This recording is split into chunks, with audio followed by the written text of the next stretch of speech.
क्या आपको भी अक्सर मैदे में पेट में जलन महसूस होती रहती है, पेट में गैस बन जाती है, खाने के बाद बारी-बारीपन महसूस होता है? अगर आपको ऐसा है तो काफ़ी चांसेस हैं कि आपके मैदे में एक बैक्टीरिया जिसको एच पाइलोरी कहा जाता है, वो मौजूद है। पाकिस्तान में एक अंदाजे के मुताबिक तकरीबन 70 से 80% लोगों के मैदे के अंदर ये बैक्टीरिया पाया जाता है और ज़्यादातर लोगों के अंदर इसकी कोई ख़ास अलामत नहीं होती। ये ज़्यादातर लोगों को परेशान भी नहीं करता। लेकिन कुछ लोगों के अंदर ये ना सिर्फ मैदे के अंदर ज़ख्म जिसकी वजह से फिर अल्सर हो सकता है, अगर इसको सही तरह से ट्रीट ना किया जाए तो खुदा न खास्ता ये मैदे के कैंसर का बायस भी बन सकता है। मेरा नाम डॉक्टर अतीक है और आज की इस वीडियो के अंदर हम एच पाइलोरी बैक्टीरिया के बारे में तफसील से बात करेंगे। इसकी तशखीस के लिए हमें कौन सा टेस्ट करवाना चाहिए और लेटेस्ट गाइडलाइंस के मुताबिक इस बैक्टीरिया को ठीक करने के लिए कौन सी ट्रीटमेंट की जरूरत है। जैसे कि आपको पता है कि हमारा मैदा जो है वो खुराक को हजम करता है और इस खुराक को हजम करने में एक चीज जो बहुत ज्यादा हेल्पफुल होती है वो हमारे मैदे का तेजाब है, जिसको हम हाइड्रोक्लोरिक एसिड या HCl कहते हैं। नॉर्मली क्या होता है कि जो हमारा मैदा है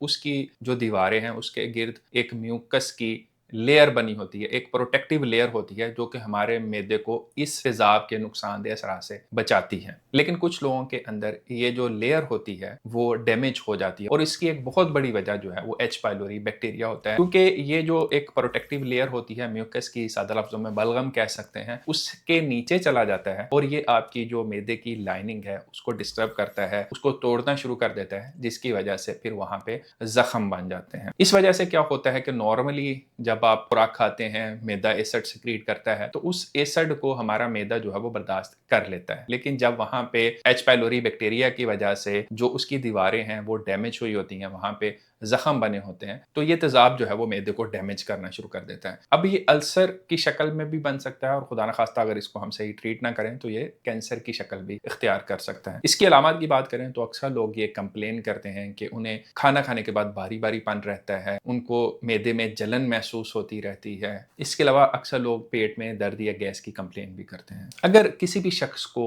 ये सारी अलामत हों तो काफ़ी चांसेस हैं, जैसे मैंने बताया कि 70 to 80% लोगों के अंदर तो ये बैक्टीरिया उनके मैदे में मौजूद होता है। अगर ये अलामत आ रही हैं साथ में तो काफ़ी चांसेस हैं कि ऐसे लोगों को एच पाइलोरी बैक्टीरिया की इन्फेक्शन है। अब चेक कैसे करते हैं? पुराना रवायती तरीका था कि आपका खून का एक सैंपल लिया जाता था, उससे फिर एच पाइलोरी बैक्टीरिया को डिटेक्ट किया जाता है। लेकिन जो लेटेस्ट गाइडलाइंस है उसमें ये देखा गया है कि जो ब्लड का टेस्ट है वो इस बैक्टीरिया को जांचने के लिए, इसकी तशखीस करने के लिए अब कारगर नहीं रहा, क्योंकि हमारी पॉपुलेशन में बहुत सारे लोगों के अंदर वैसे ही एच पाइलोरी बैक्टीरिया है, उसकी माइल्ड इन्फेक्शन हो गई तो उसकी वजह से भी ये टेस्ट पॉजिटिव आ जाता है। ये टेस्ट हमें नहीं बताता कि अभी किसी शख्स को एच पाइलोरी बैक्टीरिया का इन्फेक्शन है या नहीं है। ये पुराना इन्फेक्शन भी डिटेक्ट कर देगा अगर उसको पहले कभी इन्फेक्शन हो गया और वो उससे रिकवर भी हो गया। तो इसलिए इस टेस्ट को करवाने का कोई फायदा नहीं, लेकिन ज्यादातर डॉक्टर्स और ज्यादातर लेबोरेटरीज वाले अभी भी यही टेस्ट कर रहे हैं जिसका लोगों को पैसे जाया करने के अलावा और कोई फायदा नहीं होता। जो इसका सबसे ज्यादा अच्छा और ऑथेंटिक टेस्ट है वो यूरिया ब्रेथ टेस्ट होता है। उसमें खास किस्म का लिक्विड आपको पिलाया जाता है, उसके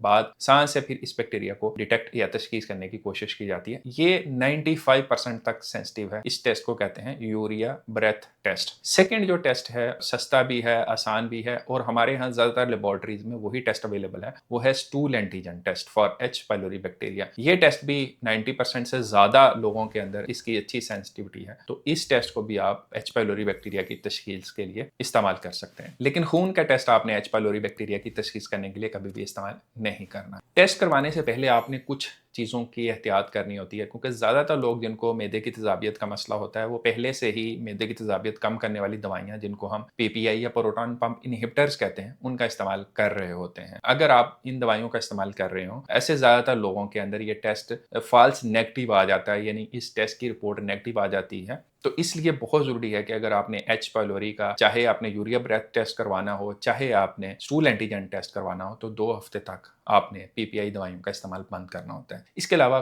किसी भी किस्म की किसी भी इन्फेक्शन के लिए अगर कोई आप एंटीबायोटिक्स का इस्तेमाल कर रहे हैं, उसको भी आपने 4 हफ्ते के लिए बंद करना है, फिर जाके आपको जो टेस्ट है उसका रिजल्ट एक्यूरेट ऑथेंटिक मिलेगा। तो ये एहतियात टेस्ट करवाने से पहले बहुत ज़रूरी है कि 2 हफ्ते के लिए आपको अपना PPI बंद करना पड़ेगा और 4 हफ्ते के लिए आपको अपनी एंटीबायोटिक्स बंद करनी पड़ेगी। उसके बाद आपने यूरिया ब्रेथ टेस्ट या फिर स्टूल एंटीजन का टेस्ट करवा के चेक करना है कि आपको एच पाइलोरी की इन्फेक्शन है या नहीं है। अब अगर टेस्ट की रिपोर्ट पॉजिटिव आ जाती जाती है तो फिर उसके लिए दवाइयाँ कौन सी इस्तेमाल होती हैं। पहले हमारे यहाँ एक ट्रिपल रजीम इस्तेमाल होती थी, बहुत ही कॉमन थी, जिसके अंदर 2 एंटीबायोटिक्स होती थी और एक मैदे की तेज़ाब कम करने वाली दवाई पीपीआई इस्तेमाल की जाती थी। उसमें कॉमनली बहुत ज़्यादा जो इस्तेमाल की जाने वाली दवाई थी क्लोरिड्रोमाइसिन। लेकिन अनफॉर्चुनेटली क्योंकि ये दवाई हमारे यहाँ बहुत ज़्यादा इस्तेमाल होती है, गले के इन्फेक्शन में भी होती है, फेफड़ों के इन्फेक्शन में भी इस्तेमाल होती है, तो इस दवाई की हमारी जो पॉपुलेशन है उनके अंदर बहुत ज़्यादा रेजिस्टेंस या मुज़ाहमत पैदा हो गई हुई। तो इस ट्रिपल रजीम से ज़्यादातर लोगों को फ़ायदा नहीं होता और ज़्यादातर डॉक्टर अभी भी इसी रजीम को फॉलो कर रहे होते हैं। तो इसी वजह से लोग दवाई खा भी लेते हैं, फिर भी कंप्लेन करते हैं कि उनका जो मैदे का मसला है वो ठीक नहीं हुआ। उसकी वजह ये है कि ये दवाइयाँ तो अब कारगर या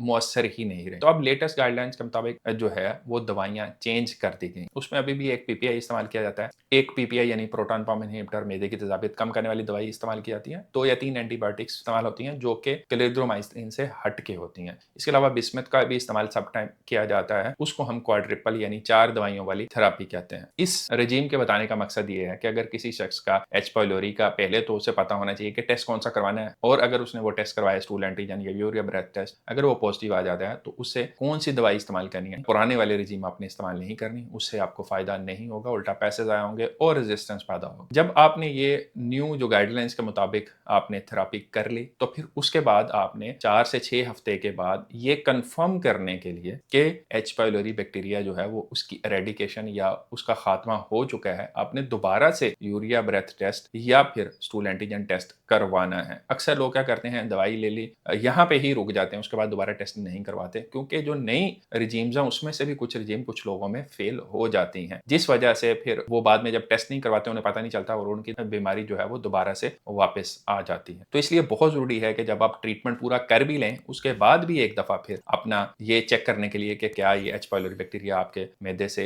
निकल गया है, खत्म हो गया है, तो आपने 4 से 6 हफ्ते के बाद दोबारा से टेस्ट करवाना है। तो ये बैक्टीरिया बेसिकली ज्यादातर लोगों के मैदे में होता है, लेकिन ये कुछ लोगों में बहुत खतरनाक हो सकता है। तो इसलिए बहुत जरूरी है कि जिन लोगों को भी मैदे के मसाइल हों वो अपने डॉक्टर के मशवरे से एच पाइलोरी को चेक करने वाला टेस्ट जरूर करवाएं, और अगर उनका पॉजिटिव आता है तो इसकी ट्रीटमेंट जरूर लें, ताकि आप अपने आपको मैदे के अल्सर से और खुदा न खास्ता मैदे के कैंसर से बचा सकें। उम्मीद है इस वीडियो से आपको एच पाइलोरी बैक्टीरिया के बारे में काफी यूजफुल इन्फॉर्मेशन मिली होगी। अगर वीडियो अच्छी लगी है तो लाइक करें, दोस्तों के साथ शेयर करें। अल्लाह आपको, आपके घर वालों को और तमाम अहले याल को अपने हिफ्ज़-ओ-मान में रखे। अपना बहुत ख्याल रखिएगा। अल्लाह हाफिज।